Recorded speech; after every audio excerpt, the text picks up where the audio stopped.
বন্ধুরা, সামনে যে বস্তাটা দেখছেন, বস্তাটিতে ঘাস আছে। এগুলো গতকালকের ঘাস। ঘাস সর্বোচ্চ 24 ঘন্টা রাখা যায়। আজকে যদি এই ঘাসটা যদি আমি কালকের ঘাসটা যদি আজকে না দিই, তাহলে এই ঘাসটা পেকে যাবে, মানে পাকে যাবে। পাকে গেলে এই ঘাসটা আর দিতে পারে মুরগিকে দেওয়া যাবে না, গ্যাস হয়ে যাবে, পচে যাবে। তো এইগুলো হচ্ছে মুরগির খাদ্য, ন্যাচারাল খাদ্য। এই মুরগিগুলো হচ্ছে আমার মূলত যে যাদেরকে দিব, এগুলো মিশরি ফার্মি লেয়ার মুরগি।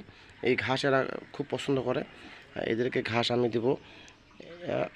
ঘাস হলো দিতে হয় খাদ্যের জন্য, এতে আমার খাদ্য খরচটা একটু বেঁচে যায়, একটু হলে সেভ হয়। তো ঠিক আছে, ঘাস কাটবো, ফলো করেন।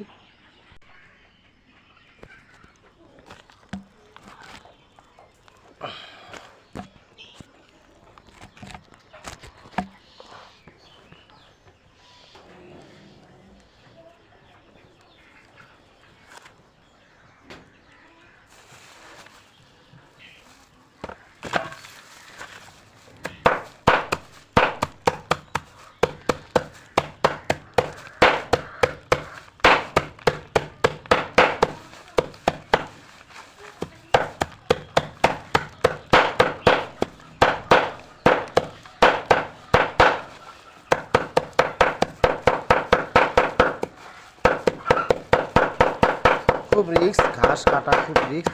একটু এদিক ওদিক করলে আঙ্গুল চলে যাবে আপনার।